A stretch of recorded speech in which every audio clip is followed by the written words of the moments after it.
Spot ലൈവിലേക്ക് സ്വാഗതം. അരുണാചലിലെ മലയാളികളുടെ കൂട്ടമരണത്തിൽ മുഖ്യ സൂത്രധാരൻ നവീൻ തന്നെ എന്ന അന്വേഷണ സംഘം.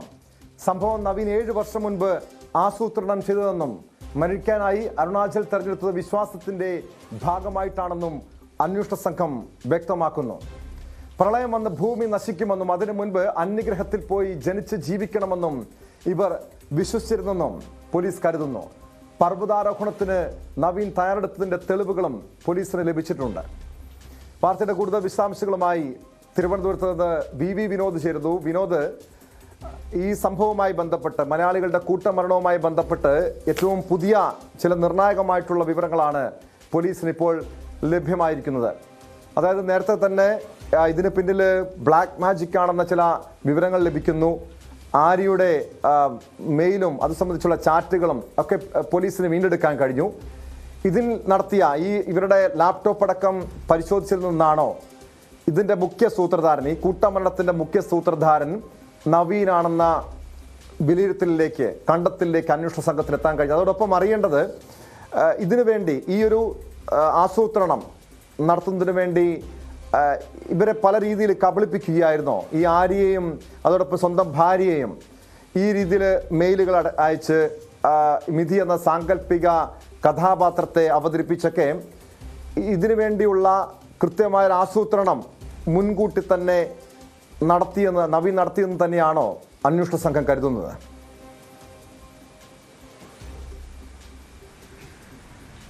ടോം, ഈ കേസിന്റെ തുടക്കം മുതൽ തന്നെയുള്ള ഒരു നിഗമനം ഇതിലെ മുഖ്യ സൂത്രധാരൻ നവീൻ തന്നെ എന്നായിരുന്നു. ആ ഒരു സ്ഥിരീകരണത്തിലേക്കാണ് ഇപ്പോൾ കാര്യങ്ങൾ എത്തുന്നത്. 7 വർഷം മുൻപ് തന്നെ നവീൻ ഇങ്ങനെയുള്ള ഒരു കാര്യത്തെക്കുറിച്ച് ചിന്തിച്ചിരുന്നു. അതായത് അന്യഗ്രഹത്തിൽ പുനർജനിക്കുക എന്ന നിലയിലേക്കുള്ള ചിന്തയിലേക്ക് നവീൻ പോയിരുന്നു. ലാപ്ടോപ്പും മറ്റ് മൊബൈൽ ഫോൺ അടക്കമുള്ള വിവരങ്ങൾ പരിശോധിക്കുമ്പോൾ ഈ കാര്യങ്ങളാണ് അന്വേഷണ സംഘത്തിന് മനസ്സിലാകുന്നത്. ഏറ്റവും പ്രധാനമായി ഉയർന്നിരുന്ന ഒരു ചോദ്യം, ഇവരെ ഇതിലേക്ക് കൊണ്ടുപോകുന്നതിന് മറ്റാരുടെയെങ്കിലും പങ്കുണ്ടായിരുന്നു. അതായത് ഇവർ യൂട്യൂബും ഗൂഗിളും പോലുള്ള സംവിധാനങ്ങളിലൂടെ ഇത്തരം ദൃശ്യങ്ങൾ കാണുകയും ഡോക്യുമെന്റുകൾ ഡൗൺലോഡ് ചെയ്യുകയും ഒക്കെയും ചെയ്തിരുന്നു. അതിനപ്പുറത്തേക്ക് ഓൺലൈൻ വഴിയോ അല്ലെങ്കിൽ ഏതെങ്കിലും സംഘം, ഇങ്ങനെ പ്രവർത്തിക്കുന്ന ബ്ലാക്ക് മാജിക്കുമായി ബന്ധപ്പെട്ടൊക്കെയും പ്രവർത്തിക്കുന്ന ഏതെങ്കിലും സംഘം ഇവരെ സ്വാധീനിച്ചിരുന്നു എന്ന കാര്യമാണ്. ഇതുവരെയുള്ള അന്വേഷണം പൂർത്തിയാകുമ്പോൾ പോലീസിൽ നിന്ന് നമുക്ക് ലഭിക്കുന്ന വിവരം മറ്റാരുടെയെങ്കിലും ഒരു സ്വാധീനം ഇതിൽ ഇല്ല എന്ന നിലയ്ക്ക് തന്നെയാണ്. മറ്റൊരു ആളിന്റെ ഇടപെടൽ, ഈ 3 പേരെ നിയന്ത്രിക്കുന്ന 4ാമതൊരു ശക്തി ഉണ്ടായിരുന്നില്ല എന്ന കാര്യമാണ് ഒരു സ്ഥിരീകരണമായി നമുക്ക് ലഭിക്കുന്നത്. അന്വേഷണം ഇപ്പോഴും പുരോഗമിക്കുകയാണ്, അന്വേഷണം നടക്കുകയാണ്. ഏതായിരുന്നാലും ആദ്യഘട്ടം പൂർത്തിയാകുമ്പോൾ, ഇതുവരെയുള്ള രേഖകളെല്ലാം പരിശോധിച്ച് വിലയിരുത്തുമ്പോൾ മറ്റാരെങ്കിലും ഇവരെ സ്വാധീനിച്ചതായോ ആരുടെയെങ്കിലും ഫോൺ കോളുകൾ ഇവരുടെ ഫോണിലേക്ക് വന്നതായോ അസ്വാഭാവികമായ കോളുകൾ വന്നതായോ ഒന്നും തന്നെ ഇതുവരെ കണ്ടെത്തിയിട്ടില്ല. മറ്റൊന്ന്, ഈ നവീന്റെ ഒരു ജീവിത രീതി നമ്മൾ പരിശോധിക്കുമ്പോൾ തുടക്കം മുതൽ തന്നെ ഈ പെൺകുട്ടികളെ ഇതിലേക്ക് കൊണ്ടുപോയത് നവീൻ എന്ന സംശയമുണ്ടായിരുന്നു. അത് ശരിവെക്കുന്ന തരത്തിൽ തന്നെയാണ് കാര്യങ്ങൾ. അതായത് 7 വർഷം മുമ്പ് തന്നെ ഇത്തരത്തിൽ ഈ അന്യഗ്രഹത്തിലേക്ക് പോകാനുള്ള ചിന്ത വന്നിരുന്നു എന്നതാണ് നമ്മൾ എടുത്തു കാണേണ്ട ഒരു കാര്യം. ആയുർവേദ ഡോക്ടറാണ് ദേവിയും, ആയുർവേദ ഡോക്ടറാണ്. ഈ 2 ഭാര്യയും ഭർത്താവും ആയുർവേദ ഡോക്ടർമാരായിരുന്നു. ഇവർ ഈ പ്രാക്ടീസ് എല്ലാം അവസാനിപ്പിക്കുകയാണ്. അവിടെ മുതൽ തന്നെ നമ്മൾ പരിശോധിക്കുമ്പോൾ കാര്യങ്ങൾ വ്യക്തമാണ്. കാരണം ഒരു പ്രൊഫഷനിൽ നിൽക്കുന്ന ആളുകൾ ആ പ്രൊഫഷൻ അവസാനിപ്പിക്കുന്നു, എന്നിട്ട് കേക്ക് ഉണ്ടാക്കുന്ന ജോലിയിലേക്ക് തിരിയുന്നു, കേക്ക് വിൽപ്പന എന്ന നിലയിൽ ജീവിതം മുന്നോട്ട് കൊണ്ടുപോകുന്നു. അപ്പോഴെല്ലാം തന്നെ നവീന്റെ മനസ്സിൽ ഇതുണ്ടായിരുന്നു. ഇങ്ങനെ ഒരു ഏറ്റവും യുക്തി സഹമല്ലാത്ത, ശാസ്ത്രീയമല്ലാത്ത ഈ ചിന്തകൾ കൊണ്ടു നടക്കുകയായിരുന്നു നവീൻ. അതിലേക്ക് മെല്ലെ ദേവിയെയും വലിച്ചടുപ്പിക്കുകയായിരുന്നു. തൻ്റെ ചിന്താഗതികളിലേക്ക് ഭാര്യയെയും കൂട്ടിക്കൊണ്ടുവന്നു. ഭാര്യ ആകട്ടെ തൻ്റെ സുഹൃത്തായ ആര്യയെ ഈ വഴിയിലൂടെ കൊണ്ടുവരാൻ ശ്രമിക്കുകയായിരുന്നു. അവിടെയും നവീന്റെ ബുദ്ധി തന്നെയാണ് പ്രവർത്തിച്ചത് എന്ന് കരുതേണ്ടിയിരിക്കുന്നു. കാരണം ഡോൺ ബോസ്കോ എന്ന പേരിൽ വന്നിരുന്ന മെയിലുകൾ, അത് ആര്യയ്ക്ക് വന്നിരുന്ന മെയിലുകൾ, ആര്യയുടെ ഈ ലാപ്ടോപ്പിൽ നിന്നും കണ്ടെടുത്ത ഈ മെയിലുകൾ, ആ സന്ദേശങ്ങളൊക്കെയും നവീൻ തന്നെ അയച്ചതാണ് എന്ന നിലയ്ക്കുള്ള വിവരം കൂടി നമുക്ക് ലഭിക്കുന്നുണ്ട്. അതായത് വ്യാജമായി ഒരു ID സൃഷ്ടിച്ച് അതിലൂടെ ആര്യയുമായി സമ്മതിക്കുകയായിരുന്നു എന്ന കാര്യമാണ്. ഇവർക്ക് സാമ്പത്തിക ബുദ്ധിമുട്ട് ഉണ്ടായിരുന്നു എന്നുള്ള ചില വിവരങ്ങൾ. അതായത് കുടുംബങ്ങൾ സാമ്പത്തികമായി ഭദ്രമാണ്. പക്ഷേ ഈ വ്യക്തിപരമായി ഇവരുടെ ഒരു ജീവിതം നോക്കുമ്പോൾ ഇവർക്ക് മറ്റ് കാര്യമായ വരുമാനം ഒന്നും തന്നെയില്ല. ജോലി ഉപേക്ഷിച്ചാണ് ഇതിന് പിന്നാലെ നടക്കുന്നത്. അവിടെയും കേക്ക് നിർമ്മാണം എന്ന ഒരു കാര്യം പറയുന്നു. അതിനു മുൻപാണ് ഈ ദേവി ഒരു സ്കൂളിൽ അധ്യാപികയായി ചേരുന്നത്. അവിടെ വെച്ചാണ് ആര്യയെ പരിചയപ്പെടുന്നത്. പിന്നീട് ആ ജോലിയും ഉപേക്ഷിക്കുന്നുണ്ട്. അതിനുശേഷമാണ് ഈ കേക്ക് നിർമ്മാണത്തിലേക്ക് പോകുന്നത്. ഇവർക്ക് സാമ്പത്തിക പ്രയാസമുണ്ടായിരുന്നു എന്നുള്ള കാര്യം കൂടി വ്യക്തമായിട്ടുണ്ട്. കാരണം ഇവിടെ നിന്ന് ആര്യ പുറപ്പെടുമ്പോൾ, ആര്യയുടെ വിവാഹം അടുത്ത് നടക്കാനിരിക്കുകയായിരുന്നു. ആര്യ പോകുമ്പോൾ സ്വർണ്ണാഭരണങ്ങൾ ധരിച്ചിരുന്നു. പക്ഷേ അരുണാചലിലെ ഹോട്ടൽ മുറിയിൽ മൃതദേഹങ്ങൾ കണ്ടെടുക്കുമ്പോൾ ആര്യയുടെ ദേഹത്ത് ഈ ആഭരണങ്ങൾ ഉണ്ടായിരുന്നില്ല. അതായത് യാത്രക്കിടെ ഇവർ ഇത് വിറ്റു എന്നാണ് കരുതുന്നത്. ഇവരുടെ കയ്യിൽ ചിലവിനുള്ള പണം ഉണ്ടായിരുന്നില്ല എന്നുകൂടി നമ്മൾ അനുമാനിക്കേണ്ടിയിരിക്കുന്നു. അതിനുശേഷമാണ് ഈ മരണങ്ങളിലും കൃത്യമായ സംശയം നിഴലിക്കുന്നുണ്ട്. കാരണം ഇത് മൂന്നും ആത്മഹത്യയാണോ എന്ന കാര്യത്തിൽ സംശയം അവശേഷിക്കുകയാണ്. 2 സ്ത്രീകളെയും കൊലപ്പെടുത്തിയ ശേഷം, ഈ ഭാര്യയെയും വനിതാ സുഹൃത്തിനെയും കൊലപ്പെടുത്തിയ ശേഷം നവീൻ ആത്മഹത്യ ചെയ്തതാണോ എന്ന നിലയിൽ ഒരു സംശയമുണ്ട്. അതിന് കൂടുതൽ വിശദമായ റിപ്പോർട്ടുകളെല്ലാം തന്നെ, ശാസ്ത്രീയമായ റിപ്പോർട്ടുകൾ പുറത്തു വരാനുണ്ട്. എങ്കിൽ മാത്രമേ അക്കാര്യത്തിലൊക്കെയും ഒരു സ്ഥിരീകരണമുണ്ടാകൂ. ശരീരത്തിൽ മുറിവുകൾ ഉണ്ടാക്കി രക്തം വാർന്നുപോയാണ് ഇവരുടെ മരണം സംഭവിച്ചിരുന്നത്. നമ്മൾ നേരത്തെ പറഞ്ഞതുപോലെ തന്നെ ഈ പാത്രം, അതിൽ തലമുടി, അതിൽ പൊട്ടിയ വളകൾ, ഇതെല്ലാം തന്നെ ഉണ്ടായിരുന്നു. അതെല്ലാം മന്ത്രവാദത്തിൻ്റെ സൂചന നൽകുന്ന കാര്യമാണ്. ആ പ്രദേശത്ത്, അരുണാചൽ പ്രദേശിലെ ഈ മേഖലയിൽ അവർക്ക് ആരുമായും ബന്ധമുണ്ടായിരുന്നില്ല എന്ന വിവരങ്ങൾ വരുന്നു. മറ്റൊന്ന്, ഈ വന്ന സന്ദേശങ്ങൾ, അതായത് നവീൻ്റെ ലാപ്ടോപ്പും അങ്ങനെയുള്ള രേഖകളും പരിശോധിക്കുമ്പോൾ ഇങ്ങനെ വെച്ചിരുന്ന ചിന്താഗതി ഇങ്ങനെയാണ്: പ്രളയം സംഭവിക്കും, ഭൂമിയിൽ പ്രളയം സംഭവിക്കുന്നു, അപ്പോൾ മറ്റൊരു ഗ്രഹത്തിലേക്ക് പോവുക, അതിൽ ഏറ്റവും ഉചിതമായ സ്ഥലമെന്നത് പർവ്വതനിരകളാണ്, ഏറ്റവും ഉയർന്ന പ്രദേശത്ത് താമസിക്കുക, അവിടെ നിന്ന് മറ്റൊരു ഗ്രഹത്തിലേക്ക് പോവുക, അവിടെ പുനർജനിക്കുക എന്നതാണ്. പ്രളയം വരുമെന്നും ഭൂമി നശിക്കുമെന്നും ഇവർ വിശ്വസിച്ചിരുന്നു. അതിൻ്റെ അടിസ്ഥാനത്തിൽ മറ്റൊരു ഗ്രഹത്തിൽ പുനർജന്മം എന്ന ഒരു ചിന്താഗതി വെച്ച് പുലർത്തി അവിടേക്ക് പോകുന്നതിന് വേണ്ടി, അവിടെ പുനർജനിക്കുന്നതിന് വേണ്ടി ഈ മരണം എന്ന നിലയ്ക്കാണ് ഇപ്പോൾ അവസാനമായി വിലയിരുത്തുന്നത്. കഴിഞ്ഞ ദിവസങ്ങളിൽ ഈ കാറിൽ നടത്തിയ പരിശോധനയിൽ തിരുവനന്തപുരം വിമാനത്താവളത്തിൽ വിനോദ് അങ്ങനെയുള്ള ഒരു വിലയിരുത്തലുണ്ട്. പക്ഷേ വിനോദ് നേരത്തെ സൂചിപ്പിച്ചു, നവീന്റെ മനസ്സിലേക്ക് ഇത്തരം ആശയങ്ങൾ കടന്നു കയറിയത് 7 വർഷം മുൻപാണെന്ന്. ആ ആശയത്തിന്റെ പിന്നിൽ എന്തായിരിക്കും? ഒരു അന്ധവിശ്വാസം, അതല്ലെങ്കിൽ ബ്ലാക്ക് മാജിക്, ഇങ്ങനെയുള്ള വിശ്വാസത്തിന്റെ ഭാഗമായിട്ടുള്ള ഈ കാഴ്ചപ്പാടുകളാണോ ഈ രീതിയിൽ ഈ പർവ്വതാരോഹണത്തെക്കുറിച്ചും അതല്ലെങ്കിൽ അന്യഗ്രഹ ജീവിതത്തെക്കുറിച്ചുമൊക്കെ ഈ 3 പേരെയും എത്തിക്കാനുള്ള കാരണം എന്തായിരിക്കണമെന്ന് കണ്ടെത്തണം. അതോടൊപ്പം ഇതിന് പിന്നിൽ ആരായിരിക്കും? ഒരു ബാഹ്യശക്തി ഇതിന് പിന്നുണ്ടാകുമോ? അതല്ലെങ്കിൽ നേരത്തെ നമ്മൾ ചർച്ച ചെയ്തിട്ടുള്ള വിഷയമാണ് ഈ ബ്ലാക്ക് മാജിക് എന്ന അവരുടെ ഒരു സംഘടന അല്ലെങ്കിൽ അവരുടെ ഒരു കൂട്ടായ്മ, അതിലേക്കൊക്കെ അന്വേഷണം നീങ്ങേണ്ടതല്ലേ? അങ്ങനെ ഒരു ഇടപെടൽ ഇവരുടെ മരണത്തിന് പിന്നിലുണ്ട് എന്ന് പോലീസ് കരുതുന്നുണ്ടോ?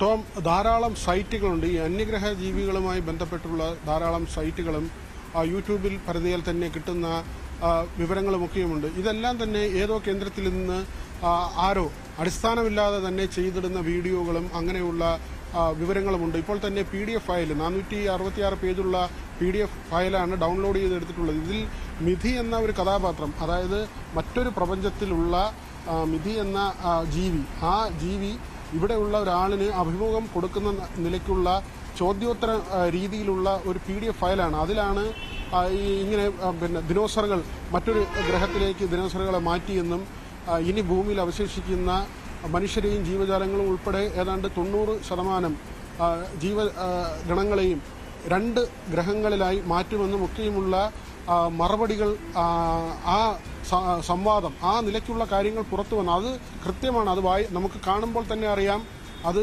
മനുഷ്യനിർമ്മിതിയാണ്. ഇവിടെ മനുഷ്യൻ തയ്യാറാക്കിയ ഒരു വ്യാജ അഭിമുഖം ആണ് എന്നത് കൃത്യമായി നമുക്ക് ഒറ്റ നോട്ടത്തിൽ തന്നെ മനസ്സിലാകുന്ന കാര്യമാണ്. ഒരു ശാസ്ത്രീയതയോ അടിസ്ഥാനമോ ഒന്നുമില്ലാത്ത കുറേ കാര്യങ്ങളാണ്. പക്ഷേ അവിടെയാണ് ഇവരുടെ മനോനില അതിലേക്ക് സ്വാധീനിക്കപ്പെട്ടു എന്നത്. അത് ടോം, ഈ മനഃശാസ്ത്ര വിദഗ്ധരോടുമായി നമ്മൾ സംസാരിക്കുമ്പോൾ, പാരാസൈക്കോളജിസ്റ്റുമായി നമ്മൾ സംസാരിച്ചിരുന്നു. ഇങ്ങനെയുള്ള ആളുകൾ ഇവർ ഇത്തരം കാര്യങ്ങളിൽ ആകൃഷ്ടരായി അതിലേക്ക് വീഴുകയാണ് അന്ധമായി. പിന്നെ അതിലുള്ള കാര്യങ്ങളെല്ലാം വിശ്വസിക്കുകയാണ്.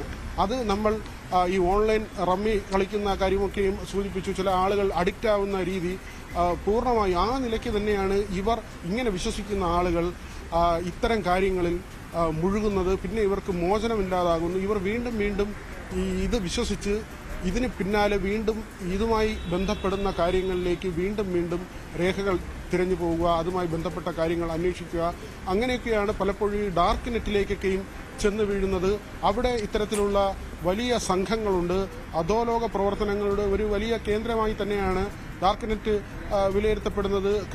പല ക്രിമിനൽ ആക്ടിവിറ്റിയും നടക്കുന്ന ഇടപെടലുകളും ആ രീതിയിലുള്ള ഇടപാടുകളുമൊക്കെയും നടക്കുന്ന ഒരു സങ്കേതമാണ്. അങ്ങനെ ഒരു സംവിധാനത്തിലേക്ക് ഏറ്റവും ഒടുവിൽ എത്തിപ്പെടുന്ന ഒരു സാധ്യതയുണ്ട്. പക്ഷേ ഇവിടെയുള്ള അന്വേഷണത്തിൽ വ്യക്തമാകുന്നത് നവീൻ തന്നെ 7 വർഷമായി ഇതിന് പിന്നാലെയാണ്. നവീൻ സ്വന്തം നിലയ്ക്ക് ഉള്ള ഒരു രീതിയിൽ പോവുകയായിരുന്നു. ഇത്തരം രേഖകൾ എടുക്കുകയായിരുന്നു. ഡോൺ ബോസ്കോ എന്ന പേരിൽ ആര്യയ്ക്ക് വന്ന മെസ്സേജുകൾക്ക് പിന്നിലും നവീൻ എന്നാണ് കരുതുന്നത്. അതായത് മറ്റാരുടെയെങ്കിലും ഇടപെടലില്ല, മറ്റ് സംഘങ്ങളുടെയോ അല്ലെങ്കിൽ ബ്ലാക്ക് മാജിക് അതുമായി പ്രവർത്തിക്കുന്ന ആളുകളോ ഈ തരത്തിൽ മന്ത്രവാദം നടത്തുന്ന ആളുകൾ, അങ്ങനെയുള്ള ആളുകൾക്കൊന്നും തന്നെ ഇവരുമായി എന്തെങ്കിലും ബന്ധമുള്ളതായി ഇതുവരെ കണ്ടെത്താൻ സാധിച്ചിട്ടില്ല.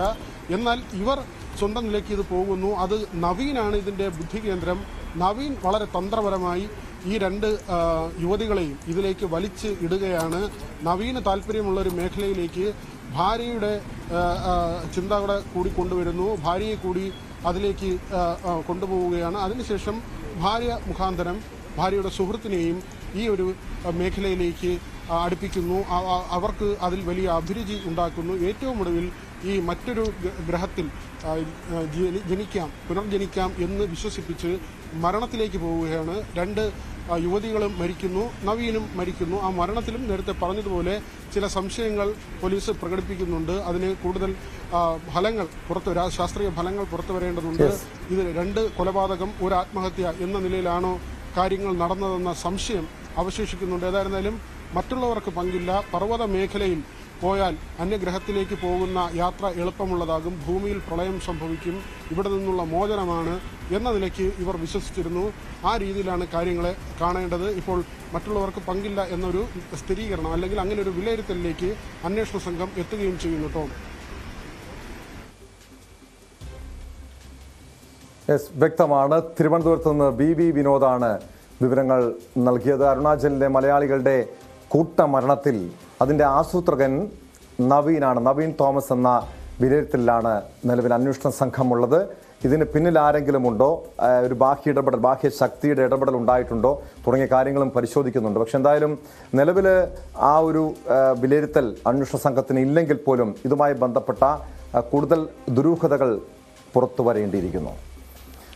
സ്പോട്ട് ലൈവിനി പരിശോധിക്കുന്നത് മൂവാറ്റുപുഴയിലെ ആൾക്കൂട്ട കൊലപാതകമാണ്. മൂവാറ്റുപുഴയിലെ ആൾക്കൂട്ട കൊലപാതകത്തിൽ അരുണാചൽ പ്രദേശ് സ്വദേശി അശോക് ദാസ് കൊല്ലപ്പെട്ട സംഭവവുമായി ബന്ധപ്പെട്ട പ്രതികളെ കസ്റ്റഡിയിൽ വാങ്ങാനൊരുങ്ങുകയാണ് അന്വേഷണ സംഘം. കോടതിയിൽ ഇത് സംബന്ധിച്ച് പോലീസ് അപേക്ഷ നൽകും. കേസിൽ 10 പേരെയാണ് ഇതുവരെ അറസ്റ്റ് ചെയ്തിരിക്കുന്നത്. കൂടുതൽ പ്രതികൾ ഈ കേസിൽ ഉണ്ട് എന്ന വിലയിരുത്തലിലാണ് അന്വേഷണ സംഘം ഉള്ളത്. വാർത്തയുടെ വിശദാംശങ്ങളുമായി കൊച്ചിയിൽ നിന്ന് ഡാനി പോൾ ചേരുന്നു. ഡാനി, ഈ മൂവാറ്റുപുഴയിലെ ആൾക്കൂട്ട കൊലപാതകം, അതിൻ്റെ കാരണം സംബന്ധിച്ച് ഇപ്പോഴും ഒരു വ്യക്തത വന്നിട്ടില്ല. എന്തിനാണിങ്ങനെ ഈ അശോക് ദാസ് എന്ന യുവാവിനെ, യൂട്യൂബറെ സംഘം ചേർന്ന് വളഞ്ഞിട്ട് ക്രൂരമായി മർദ്ദിച്ചത്? പിന്നീട് മരണപ്പെടാനുള്ള സാഹചര്യങ്ങളൊക്കെ പുറത്തു വരേണ്ടതാണ്. ഒരുപക്ഷെ പ്രതികളെ കസ്റ്റഡിയിൽ വാങ്ങി ചോദ്യം ചെയ്താൽ ഇതുമായി ബന്ധപ്പെട്ടൊരു വ്യക്തതയിലേക്ക് എത്താൻ പോലീസിന് കഴിയുമോ?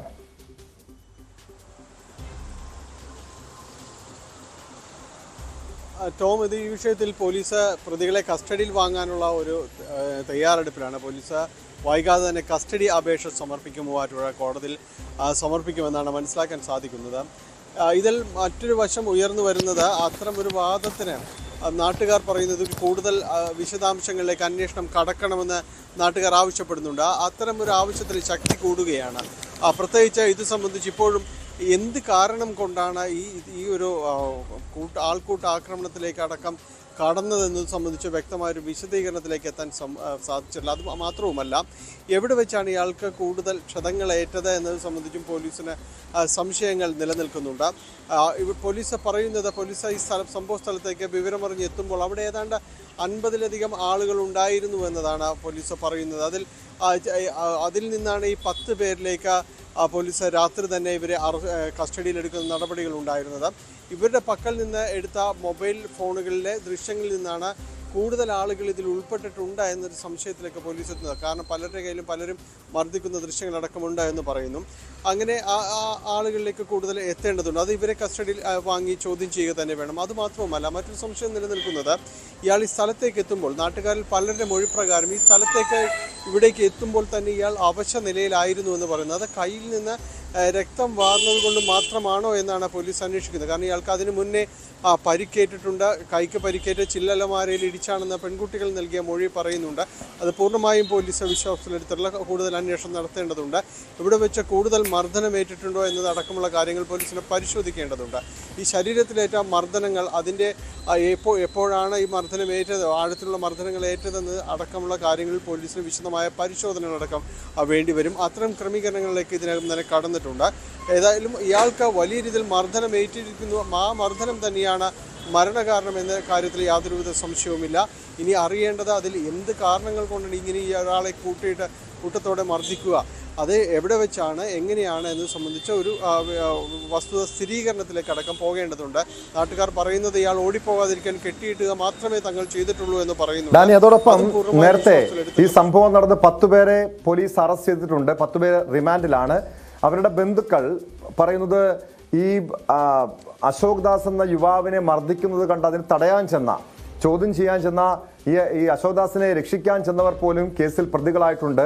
അവരെ പോലീസ് കുടുക്കുകയാണ് ചെയ്തതെന്ന ഗുരുതരമായിട്ടുള്ള ആരോപണം ഉന്നയിച്ചിരുന്നു. പക്ഷേ പോലീസ് പറയുന്നത് കൂടുതൽ പേർക്ക് ഈ കേസിൽ പങ്കുണ്ട്, കൂടുതൽ പേരെ പ്രതി ചേർക്കുമെന്ന് പറയുന്നു, കൂടുതൽ അറസ്റ്റ് ഉണ്ടാകുമെന്ന് പറയുന്നുണ്ട്. യഥാർത്ഥത്തിൽ ഇത് സംബന്ധിച്ച് നേരത്തെ ഈ ബന്ധുക്കളുടെ ആരോപണം സംബന്ധിച്ചുള്ള കാര്യത്തിൽ പോലീസ് ഒരു വ്യക്തത വരുത്തുന്നുണ്ടോ ഡാനി?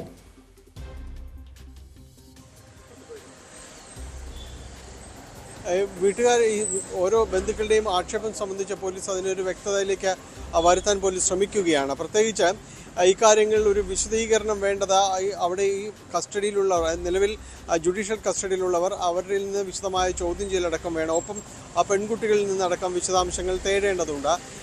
കൂടുതൽ പേർ ഈ സംഘത്തിൽ ഉണ്ടായിരുന്നു എന്നതാണ് പോലീസ് സംശയിക്കുകയും ചെയ്യുന്നത്. നാട്ടുകാർ പറയുന്നത് തങ്ങളുടെ വീട്ടിലുണ്ടായിരുന്ന പലരും പ്രതികളാകാനുള്ള ഒരു സാഹചര്യം, ഒരാൾ റോഡിൽ ചോരയൊലിച്ച് നിൽക്കുന്നു, അവശനായി നിൽക്കുന്നു, എന്തുകൊണ്ട് സംഭവിച്ചു എന്ന് അന്വേഷിക്കാൻ ചെന്ന പലരും തന്നെയും ഇതിൽ പ്രതികളാകേണ്ട ഒരു അവസ്ഥയിലേക്ക് സാഹചര്യമുണ്ട്. അപ്പോൾ പോലീസ് യഥാർത്ഥത്തിൽ തേടി അവിടെ ഉണ്ടായിരുന്നവരെ മാത്രം പിടിച്ചുകൊണ്ട് പോവുകയായിരുന്നു എന്നുള്ള ഒരു ആരോപണങ്ങൾ നിലനിൽക്കുന്നുണ്ട്. അത് തെളിയിക്കേണ്ട ഒരു ബാധ്യതയും പോലീസിനുണ്ട്. കാരണം അത് നാട്ടുകാരുടെ ഗുരുതരമായ ഒരു ആരോപണം തന്നെയാണ്.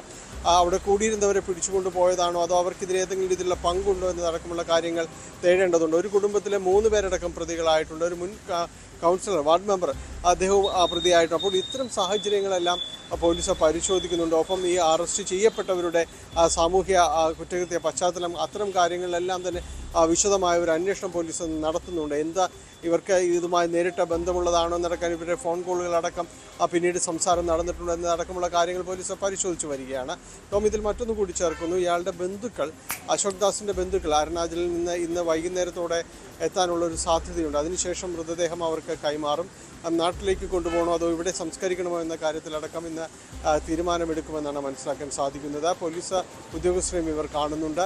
എന്തായാലും ഇത് സംബന്ധിച്ചുള്ള കാര്യങ്ങൾക്ക് പ്രതികളെ കസ്റ്റഡിയിലെടുക്കുന്നതോടെ അവരെ ചോദ്യം ചെയ്യുന്നതോടുകൂടി ഏതെങ്കിലും രീതിയിലുള്ള സംശയങ്ങളുണ്ടെങ്കിൽ അതില്ലാതാക്കാനാണ് ശ്രമിക്കുന്നത്. നിലവിൽ 2 പേരെ കൂടി പോലീസ് സംശയിക്കുന്നുണ്ട്. അവർ നിരീക്ഷണത്തിലാണ്. ഇവരുടെ പങ്ക് കൂടി തെളിയുന്നതിന് നിലവിൽ പ്രതികളായപ്പെട്ടവരെ ചോദ്യം ചെയ്യേണ്ടതുണ്ട്. ടോം, വ്യക്തമാണ്. ഡാനി പോളാണ് വിവരങ്ങൾ നൽകിയത്. മൂവാറ്റുപുഴയിലെ ആൾക്കൂട്ട കൊലപാതകത്തിൽ കൂടുതൽ പ്രതികൾ ഉടൻ കുടുങ്ങുമെന്നാണ് പോലീസ് നൽകുന്ന വിവരം. ഈ കേസുമായി ബന്ധപ്പെട്ട് നിലവിൽ റിമാൻഡിലുള്ള പ്രതികളെ കസ്റ്റഡിയിൽ വാങ്ങി ചോദ്യം ചെയ്യാനാണ് പോലീസ് നീക്കം. ഇതോടൊപ്പം വളരെ പ്രധാനപ്പെട്ട ഒരു വാർത്ത കൂടി വരുന്നുണ്ട്. ഹൈറിച്ച് തട്ടിപ്പ് കേസിന്റെ അന്വേഷണം CBIക്ക് വിടുന്നതുമായി ബന്ധപ്പെട്ട് സർക്കാർ ഉത്തരവിറക്കിയിരിക്കുന്നു. ആ വാർത്തയിലേക്ക് എത്താം ഇടവേള കഴിഞ്ഞ്.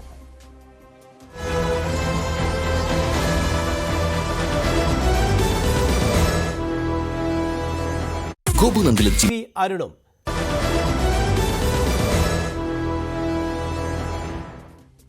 സ്പോട്ട് ലൈവ് തുടരുന്നു. ഹൈറിച്ച് തട്ടിപ്പ് കേസിന്റെ അന്വേഷണം CBIക്ക്. ഇത് സംബന്ധിച്ച് സർക്കാർ ഉത്തരവിറക്കി. ഹൈറിച്ച് ഉടമകൾ സംസ്ഥാനത്തിനകത്തും പുറത്തുമായി 3141 കോടി രൂപ നിക്ഷേപം സ്വീകരിച്ച് തട്ടിപ്പ് നടത്തുകയായിരുന്നു. നൂറുകണക്കിന് പേരാണ് തട്ടിപ്പിന് ഇരയായത്. പബ്ലിക് പ്രോസിക്യൂട്ടർക്ക് കോടതി നൽകി കമ്പനിക്കെതിരായ സാമ്പത്തിക തട്ടിപ്പ് കേസുകൾ അട്ടിമറിക്കാൻ ശ്രമം നടക്കുന്നെന്ന് വ്യക്തമാക്കുന്ന ശബ്ദരേഖയും കഴിഞ്ഞ ദിവസം പുറത്തു വന്നിരുന്നു. വാർത്തയുടെ വിശദാംശങ്ങളുമായി തിരുവനന്തപുരത്ത് നിന്ന് VV അരുണും കൊച്ചിയിൽ നിന്ന് ആജ്ഞ രവീന്ദ്രനും ചേരുന്നുണ്ട്. ആദ്യം അരുണിലേക്ക് പോവുകയാണ്. ഈ സർക്കാരിന്റെ ഈ CBI അന്വേഷണം സംബന്ധിച്ച സർക്കാരിന്റെ ഉത്തരവുമായി ബന്ധപ്പെട്ട് അരുൺ, നേരത്തെ ഈ കേസിൽ പോലീസിന്റെ അന്വേഷണം നടക്കുന്നുണ്ട്. ഇതിന്റെ എൻഫോഴ്സ്മെന്റ് ഡയറക്ടറേറ്റ് ഇതുമായി ബന്ധപ്പെട്ട വിവരശേഖരണം നടത്തിയിരുന്നു. ഇവരുടെ വീട്ടിൽ, ഈ പ്രതികളുടെ വീട്ടിൽ റെയ്ഡ് നടത്തിയിരുന്നു. അതിനുശേഷം ഇവർ ഒളിവിൽ പോകുന്നു. ഈ ഒരു സാഹചര്യം, അതായത് ഇപ്പോൾ ഈ CBIക്ക് കേസിന്റെ അന്വേഷണം കൈമാറാനുള്ള ഇതിന് പിന്നിൽ, സർക്കാരിന്റെ നീക്കത്തിന് പിന്നിൽ ഈ തട്ടിപ്പിന്റെ വ്യാപ്തിയാണോ? സംസ്ഥാനത്തിന് പുറത്തും ഇവർ തട്ടിപ്പ് നടത്തി വ്യാപകമായി, അതായത് 3000 കോടിയിലധികം രൂപയുടെ തട്ടിപ്പ് നടത്തിയെന്ന കണ്ടെത്തലിന്റെ പശ്ചാത്തലത്തിലാണോ കേസിന്റെ അന്വേഷണം CBIക്ക് വിട്ടിരിക്കുന്നത്? സംസ്ഥാന പോലീസ് മേധാവിയുടെ ശുപാർശയുടെ അടിസ്ഥാനത്തിലാണ് ഇത്തരമൊരു നടപടി ഉണ്ടായിരിക്കുന്നത്.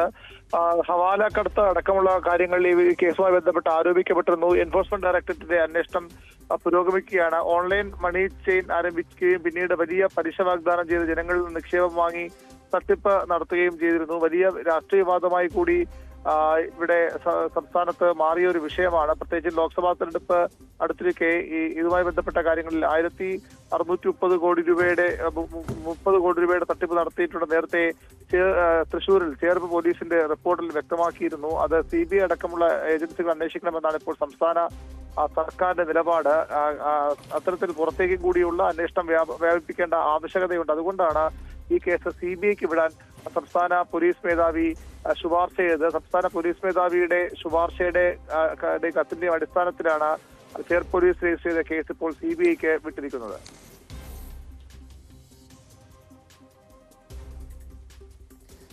വ്യക്തമാണ്. കൊച്ചിയിൽ നിന്ന് ആജ്ഞ രവീന്ദ്രൻ കൂടി ചേരുന്നുണ്ട്. ആജ്ഞ, ഈ തട്ടിപ്പിന്റെ വ്യാപ്തി നമുക്കറിയാം. സാധാരണക്കാരായ നിരവധി ആളുകളിൽ നിന്നും ലക്ഷങ്ങൾ തട്ടിയെടുക്കുന്നു. മാത്രമല്ല, ഈ തട്ടിപ്പിന്റെ വ്യാപ്തി സംബന്ധിച്ചുള്ള കൂടുതൽ വിവരങ്ങൾ EDയുടെ അന്വേഷണത്തിൽ കൂടി പുറത്തു വന്നിട്ടുണ്ട്. അതായത് 3000 കോടി രൂപയിലധികം തട്ടിപ്പ് നടത്തിയെന്ന വ്യക്തമാക്കുന്ന തെളിവുകളടക്കം പോലീസും എൻഫോഴ്സ്മെന്റ് ഡയറക്ടറേറ്റും ശേഖരിച്ചിരുന്നു. അതോടൊപ്പം ഈ കേസ് അട്ടിമറിക്കാനുള്ള ചില ശ്രമങ്ങൾ നടക്കുന്നെന്ന് പറയുന്നു. കാരണം ഈ പ്രതികൾക്ക് ഉന്നതതല ബന്ധമുണ്ടെന്ന് നേരത്തെ തന്നെ ചില ആരോപണങ്ങൾ പുറത്തു വന്നതാണ്. ഇവർക്ക് രാഷ്ട്രീയ പോലീസ് ഉന്നതരുമായി ബന്ധമുണ്ടെന്ന് സംബന്ധിച്ചുള്ള. അതോടൊപ്പം പബ്ലിക് പ്രോസിക്യൂട്ടർക്ക് കോടതി നൽകി കമ്പനിക്കെതിരായ സാമ്പത്തിക തട്ടിപ്പ് കേസുകൾ അട്ടിമറിക്കാൻ ശ്രമം നടക്കുന്നതായി വ്യക്തമാക്കുന്ന ചില ശബ്ദരേഖയും പുറത്തു വന്നിരുന്നല്ലോ കഴിഞ്ഞ ദിവസം. ഇത് ഒരു പരിധിവരെയും ഇത്തരമൊരു കേസ് അട്ടിമറിക്കാനുള്ള ശ്രമം നടന്നു എന്ന് വ്യക്തമാക്കുന്നതല്ലേ ഈ തെളിവുകളൊക്കെ?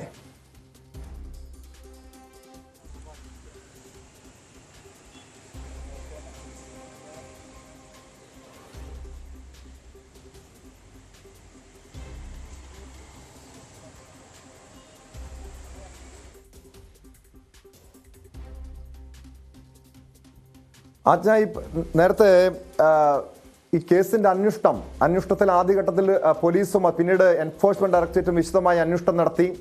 3000 കോടി രൂപയിലധികം തട്ടിപ്പ് നടന്നുവെന്ന് വ്യക്തമായി. ഇപ്പോൾ CBIക്ക് അന്വേഷണം കൈമാറിയിരിക്കുന്നു. പക്ഷെ ഇവിടെയും ഈ കേസ് അട്ടിമറിക്കാൻ പബ്ലിക് പ്രോസിക്യൂട്ടർക്ക് കോടതി നൽകി എന്ന രീതിയിലുള്ള ചില ആരോപണങ്ങളൊക്കെ, അതിന്റെ തെളിവുകൾ, ശബ്ദരേഖകളൊക്കെ പുറത്തു വന്നല്ലോ. ഇതൊരു പരിധിവരെയും ഇതിന് പിന്നിൽ, കേസ് അട്ടിമറിക്കാനുള്ള ശ്രമത്തിന് പിന്നിൽ പല ഉന്നതരുമുണ്ട് എന്ന് തന്നെ മനസ്സിലാക്കണോ?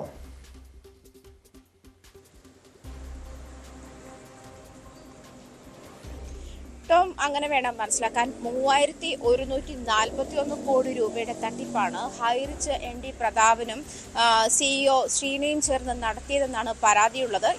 ഇത് കഴിഞ്ഞ ജനുവരിയിൽ നിയമസഭയിൽ മുഖ്യമന്ത്രി തന്നെ വെളിപ്പെടുത്തിയ കണക്കാണ്. ഇതേ തുടർന്നുള്ള കേസുകൾ നടന്നുകൊണ്ടിരിക്കുകയാണ്, അതിന്റെ അന്വേഷണം നടന്നുകൊണ്ടിരിക്കുകയാണെന്നാണ് മുഖ്യമന്ത്രി അന്ന് കോടതിയെ നിയമസഭയിൽ വ്യക്തമാക്കിയിരുന്നത്. ഈ ഒരു സാഹചര്യത്തിൽ തന്നെ ഇതിന്റെ പുറമെ 127 കോടി രൂപ GST ഉൾപ്പെടെയുള്ള ടാക്സ് അടക്കമുള്ള തട്ടിപ്പുകൾ, പിന്നെ 1157 കോടി രൂപയുടെ ഓൺലൈൻ ക്രിപ്റ്റോ കറൻസി മുഖേനയുള്ള അത്തരത്തിലുള്ള നിക്ഷേപങ്ങളും വാങ്ങിയിട്ടുണ്ട് എന്നാണ് ഈ തരത്തിലുള്ള തട്ടിപ്പുകളാണ് നടന്നിട്ടുള്ളത് എന്ന് അറിയാൻ കഴിഞ്ഞത്. എന്നാൽ കഴിഞ്ഞ ദിവസമാണ് ഇതിൻ്റെ കേസ് നടന്നുകൊണ്ടിരിക്കുമ്പോൾ പബ്ലിക് പ്രോസിക്യൂട്ടർക്ക് 5 കോടി രൂപ അംഗങ്ങളിൽ നിന്നും തിരിച്ചു കൊടുത്തിട്ടുണ്ട്. അതുകൊണ്ട് തന്നെ ഇത് പബ്ലിക് പ്രോസിക്യൂട്ടർ കേസ് അനുകൂലമായി വരും. അതുകൊണ്ട് തന്നെ ഈ റിട്ടേൺ വരും, നിക്ഷേപകർക്കെല്ലാം റിട്ടേൺ വരുമെന്നൊരു മെസ്സേജ് ഇവർ ഹൈറിച്ചിലെ അംഗങ്ങൾ തന്നെ ഗ്രൂപ്പ് ആയിട്ടുള്ള ഒരു ഗ്രൂപ്പിൽ വന്നിരിക്കുന്ന വോയിസ് മെസ്സേജാണ്. അതൊരു വനിതയുടെ ഫോൺ സംഭാഷണം അതിലേക്ക് ഷെയർ ചെയ്തതാണ്. അതിൽ നിന്ന് ലീക്ക് ഔട്ടായ ഒരു മെസ്സേജാണ്. അതുകൊണ്ട് തന്നെ കഴിഞ്ഞ ദിവസങ്ങളിൽ തന്നെ ഈ ഒരു വാർത്ത ഹൈറിച്ചിൻ്റെ ഈ തട്ടിപ്പിനെ കുറിച്ചും അല്ലെങ്കിൽ പബ്ലിക് പ്രോസിക്യൂട്ടറെ സ്വാധീനിക്കാനുള്ള ശ്രമങ്ങളെക്കുറിച്ചും വളരെ വലിയ രീതിയിൽ ചർച്ചയായതാണ്. എന്നാൽ പബ്ലിക് പ്രോസിക്യൂട്ടർ തന്നെ നേരത്തെ കോടതിയിൽ ഇതൊരു വലിയ കേരളം കണ്ടിട്ടുള്ള ഏറ്റവും വലിയ തട്ടിപ്പുകളിൽ ഒന്നാണ് ഹൈറിച്ച് തട്ടിപ്പ്. അതുകൊണ്ട് തന്നെ പ്രതികൾക്ക് ജാമ്യം നൽകിയാൽ ഈ തരത്തിൽ തട്ടിപ്പ് മറച്ചു വയ്ക്കാനുള്ളതും അല്ലെങ്കിൽ പ്രതികളെ പിന്നീട് പിടികൂടാതിരിക്കാനുള്ള സാഹചര്യം ഉണ്ടാവുകയും ഈ തട്ടിപ്പ് പണം കൊടുത്തു തന്നെ മറ്റുള്ളവരെ പണം കൊടുത്ത് സ്വാധീനിച്ച് ഈ തട്ടിപ്പ് ഇല്ലാതെ അല്ലെ തട്ടിപ്പ് നടന്നിട്ടില്ല എന്നൊരു സാഹചര്യത്തിലേക്ക് വരുത്തി തീർക്കാൻ അവർക്ക് കഴിയും. അത്രയും സാമ്പത്തികമായി ബാക്കപ്പ് ഉള്ള ആളുകളാണ് എന്നൊരു തരത്തിലുള്ള മെസ്സേജാണ് കോടതിക്ക് പബ്ലിക് പ്രോസിക്യൂട്ടർ തന്നെ നൽകിയിരുന്നത്. അതുകൊണ്ട് തന്നെ ഇപ്പോൾ സൂചിപ്പിച്ചതുപോലെ വലിയ ഒരു പ്രത്യേകിച്ചും ഇമ്മൻസ്ലി റിച്ച് ആയിട്ടുള്ള കുറേ ആളുകളുടെ ഒരു കൂട്ടായ്മ കൂടി ഇതിൻ്റെ പിന്നിലുണ്ട് എന്ന് വേണം മനസ്സിലാക്കാൻ. അതായത് പബ്ലിക് പ്രോസിക്യൂട്ടറെ സ്വാധീനിക്കാൻ 5 കോടി രൂപ തയ്യാറാക്കി കഴിഞ്ഞു. ഇനി കമ്പനിക്ക് എതിരെ പരാതിയില്ല, അതുകൊണ്ട് കമ്പനി തുടരാൻ അനുവദിക്കണമെന്ന് ബാക്കി നിക്ഷേപകരിൽ നിന്നും ഫോമുകൾ ഒപ്പിട്ട് വാങ്ങി എന്നുമാണ് അറിയാൻ കഴിയുന്നത്. ടോം,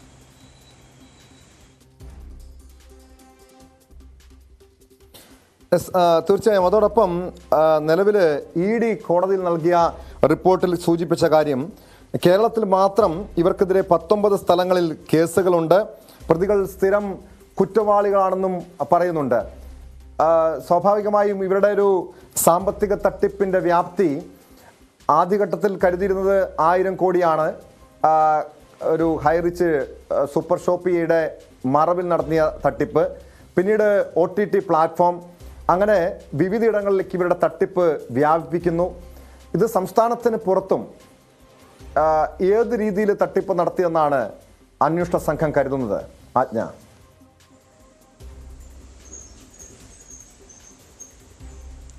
ടോം സൂചിപ്പിച്ചതുപോലെ നേരത്തെ തന്നെ ED കാര്യത്തിൽ ഇവർക്കെതിരെ 19ഓളം പണ ഇടപാട് കേസുകളിലെ തട്ടിപ്പ് കേസുകളിലെ ഇവർ പ്രതികളാണ് എന്ന് നേരത്തെ തന്നെ ED കണ്ടെത്തിയിരുന്നു എന്നാണ് മനസ്സിലാക്കാൻ കഴിയുന്നത്. ഈ ഒരു സാഹചര്യത്തിൽ ഇപ്പോൾ 1000 കോടി രൂപയുടെ തട്ടിപ്പാണ് ആദ്യം റിപ്പോർട്ട് ചെയ്തതെങ്കിൽ പിന്നീട് അത് 3141 കോടി രൂപയുടെ തട്ടിപ്പ് നടന്നു എന്ന് കണ്ടെത്തുകയായിരുന്നു. അതിൽ തന്നെ ഈ 127 കോടി രൂപയുടെ GST അതായത് ടാക്സ് വെട്ടിപ്പ് അടക്കമുള്ള നികുതി വെട്ടിപ്പ് അടക്കമുള്ള കേസുകൾ, പിന്നീടുള്ളത് 1157 കോടി രൂപയുടെ ക്രിപ്റ്റോ കറൻസിയും അല്ലെങ്കിൽ OTT പ്ലാറ്റ്ഫോം വഴിയുള്ള നിക്ഷേപങ്ങൾ വാങ്ങിയതിൻ്റെ കണക്കുകളും ഇത്തരത്തിലുള്ള കണക്കുകളാണ് ഇപ്പോൾ പുറത്തു വന്നിട്ടുള്ളത്. അതുകൊണ്ട് തന്നെ ED ഉൾപ്പെടെയുള്ള ഈ കേസിൽ ഇടപെട്ടിട്ടുള്ള ഈ കേസിൽ ഇപ്പോൾ CBI അന്വേഷണം വന്നിരിക്കുന്നത് DGPയുടെ നിർദ്ദേശപ്രകാരമാണ്. സർക്കാർ CBI അന്വേഷണം ഉത്തരവിട്ടുകൊണ്ട് സർക്കാർ ഉത്തരവിട്ടിരിക്കുകയാണ്. അത് DGPയുടെ ശുപാർശ പ്രകാരമാണ്. അതുകൊണ്ട് തന്നെ കഴിഞ്ഞ ദിവസങ്ങളിൽ വന്നിട്ടുള്ള കഴിഞ്ഞ ദിവസങ്ങളിൽ ലീക്കായിട്ടുള്ള ആ വോയിസ് മെസ്സേജ് ഇതിനൊരു അടിയന്തരമായി കാര്യത്തിൽ തീരുമാനമെടുക്കാൻ ഒരു കാരണമായേക്കുമെന്നാണ് മനസ്സിലാക്കുന്നത്. കാരണം ആ മെസ്സേജിൽ പറയുന്ന ഇതാണ്, പബ്ലിക് പ്രോസിക്യൂട്ടർക്ക് കൊടുക്കാൻ, സർക്കാർ വക്കീലിന് കൊടുക്കാൻ 5 കോടി രൂപ കൊടുത്തിട്ടുണ്ട്. അതുകൊണ്ട് തന്നെ ഇനി ഈ കേസിൽ അനുകൂല വിധി ഉണ്ടാകുമെന്നാണ് മനസ്സിലാക്കുന്നത്. അതുകൊണ്ട് തന്നെ നിങ്ങൾ ഈ കാര്യത്തിൽ റിട്ടേൺ വരുമെന്ന് അവൻ വളരെ നിഷ്കളങ്കമായി എന്നോട് പറഞ്ഞു എന്നാണ് ഒരു വനിതയുടെ ശബ്ദമാണ് പുറത്തു വന്നിട്ടുള്ളത്. അത് ഹൈറിച്ച് അംഗങ്ങളുള്ള ഗ്രൂപ്പിൽ നിന്ന് ലീക്ക് ഔട്ട് ആയ ഒരു മെസ്സേജാണ് എന്നാണ് മനസ്സിലാക്കുന്നത്. അതിൻ്റെ അടിസ്ഥാനത്തിലായിരിക്കാം ഒരു പക്ഷേ ഇത്ര പെട്ടെന്ന് ഒരു നടപടി ഉണ്ടായത്. കാരണം കഴിഞ്ഞ ജനുവരിയിലെ നിയമസഭാ സമ്മേളനത്തിലാണ് മുഖ്യമന്ത്രി ഹൈറിച്ച് സൂപ്പർ ഷോപ്പിയുടെ തട്ടിപ്പിൻ്റെ രേഖകൾ കൃത്യമായി 3141 കോടി രൂപയാണ് എന്ന് നിയമസഭയിൽ വ്യക്തമാക്കുന്നത്. ഇത് നിയമപ്രകാരമുള്ള നടപടികൾ പുരോഗമിക്കുകയാണ് എന്നാണ് മുഖ്യമന്ത്രി നിയമസഭയെ അറിയിച്ചിരുന്നതുമാണ്. എന്നാൽ തുടർന്ന് ഇങ്ങോട്ട് അത്ര വലിയൊരു അന്വേഷണമൊന്നും അതിൽ നടന്നിട്ടില്ല. ED ഇടപെട്ട ശേഷമാണ് ഈ 19 കേസുകളുടെ കണക്ക് കൂടി അറിയുന്നത് തന്നെ എന്ന് വേണം മനസ്സിലാക്കാൻ. എന്നിരുന്നാൽ പോലും ഈ പ്രതാപനെതിരെയോ അല്ലെങ്കിൽ ഭാര്യ ഷീനയ്ക്കെതിരെയോ നടപടിയെടുക്കാനുള്ള നീക്കങ്ങളൊന്നും ഇതുവരെ കണ്ടിരുന്നില്ല, ശക്തമായ നടപടികളൊന്നും കണ്ടിരുന്നില്ല എന്ന് വേണം മനസ്സിലാക്കാൻ. പക്ഷേ ഈ ഒരു വോയിസ് മെസ്സേജ് പുറത്തായ ശേഷം ഇപ്പോൾ അതിൽ കൂടുതൽ ഇടപെടലുകൾ നടത്തിയിരിക്കുകയാണ് സർക്കാർ എന്ന് വേണം മനസ്സിലാക്കാൻ. വ്യക്തമാണ്. ആജ്ഞ രവീന്ദ്രനാണ് വിവരങ്ങൾ നൽകിയത്. തൃശൂർ കേന്ദ്രീകരിച്ചുള്ള ഹൈറിച്ച് തട്ടിപ്പ് കേസിന്റെ അന്വേഷണം CBIക്ക് കൈമാറിയിരിക്കുന്നു. സ്പോട്ട് ലൈവിന് പോകുന്നത് തിരുവനന്തപുരം കുളത്തൂർ തമ്പുരാമുക്കിലേക്കാണ്. തമ്പുരാമുക്ക് എന്ന ആ ജംഗ്ഷൻ, ആ പ്രദേശം ഒരു അപകട സ്പോട്ടായി മാറുന്നു. ഇന്ന് തമ്പുരാമുക്കിൽ ബൈക്ക് അപകടത്തിൽ 2 യുവാക്കൾക്കാണ് ദാരുണാന്ത്യം സംഭവിച്ചത്. അമിത വേഗതയിലെത്തിയ ബൈക്ക് ഇടിച്ച് കാൽനട യാത്രക്കാരനും ബൈക്ക് ഓടിച്ചിരുന്നയാളും മരിച്ചു. ബൈക്ക് ഓടിച്ചിരുന്ന മണകാട് സ്വദേശി അൽ സാജിർ, റോഡ് മുറിച്ചു കടക്കുകയായിരുന്ന സുനീഷ് എന്നിവരാണ് മരിച്ചത്. പുലർച്ചെ 3 മണിക്കായിരുന്നു അപകടം. ബൈക്കിലൊപ്പം ഉണ്ടായിരുന്ന മണക്കാട് സ്വദേശി അല്ലമീൻ ഗുരുതരമായി പരിക്കേറ്റ് ആശുപത്രിയിൽ ചികിത്സയിലാണ്. വാർത്തയുടെ വിശദാംശങ്ങളുമായി തമ്പുരാമുക്കിൽ നിന്ന് മനു ഭരത് ചേരുന്നുണ്ട്. മനു, ഈ ഒരു തമ്പുരാമുക്ക് എന്ന സ്ഥലം, ആ ജംഗ്ഷൻ ഒരു അപകട സ്പോട്ടായി മാറുന്നു. അടിക്കടി അപകടങ്ങൾ. ഏറ്റവും ഒടുവിൽ ഇന്ന് പുലർച്ചെ ഉണ്ടായ വാഹന അപകടത്തിൽ 2 യുവാക്കൾക്ക് ദാരുണാന്ത്യം സംഭവിക്കുന്നു. എന്താണ് ഇങ്ങനെ ഒരു തുടർച്ചയായി ഇവിടെ അപകടം ഉണ്ടാകാനുള്ള കാരണം?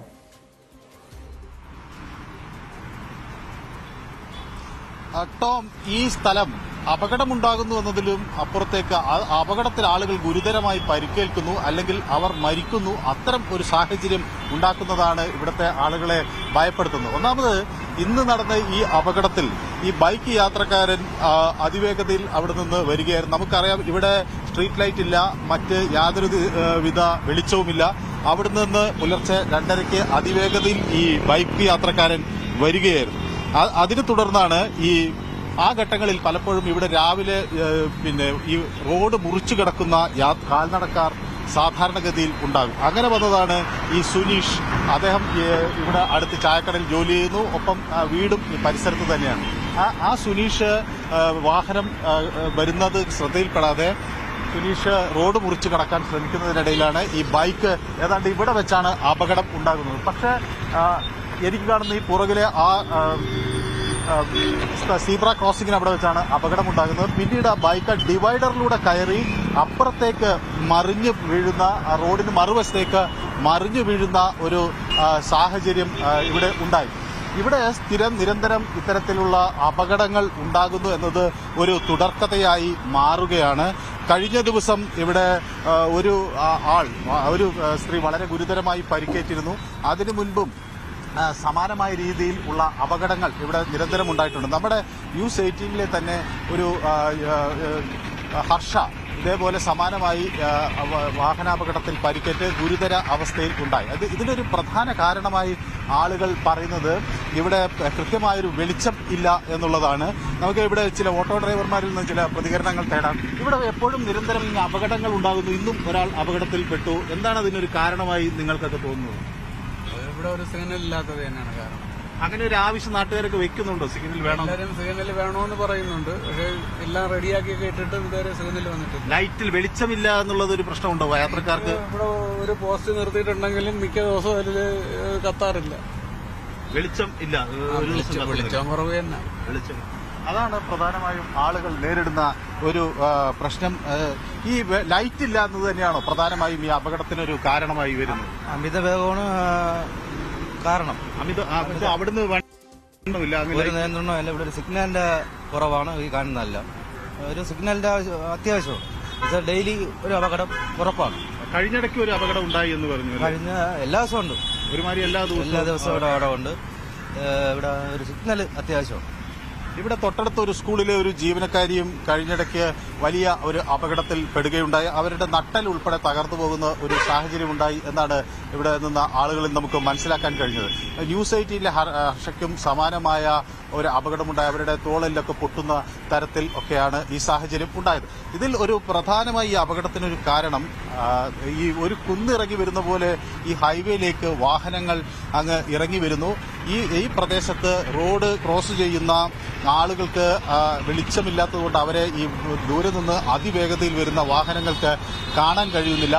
ഈ പ്രദേശം പ്രത്യേകിച്ച് ഈ ഇൻഫോസിസിനും അതുപോലെയുള്ള മറ്റ് IT സ്ഥാപനങ്ങളൊക്കെ ധാരാളമുള്ള ഒരു ഇടമാണ്. അതുകൊണ്ട് പല ഷിഫ്റ്റുകളിൽ ജോലി ചെയ്ത് ആളുകൾ വീടുകളിലേക്ക് മടങ്ങുന്ന ഒരു സാഹചര്യമുണ്ട്. അങ്ങനെ ഈ പുല്ലുകാട്, മൺവിള, ഈ അരശമൂട്, കുളത്തൂർ, ആറ്റുപ്ര തുടങ്ങിയ സ്ഥലങ്ങളിലൊക്കെ ആളുകൾ ഇവിടെ പല സ്ഥാപനങ്ങളിൽ ജോലി ചെയ്യുന്ന ഈ IT പാർക്കുമായി ബന്ധപ്പെട്ട സ്ഥാപനങ്ങളിൽ ജോലി ചെയ്തതിന് ശേഷം അവർ വീടുകളിലേക്ക് മടങ്ങിപ്പോകുന്ന പല ഷിഫ്റ്റുകളിൽ ആളുകൾ ജോലി ചെയ്യുന്നു.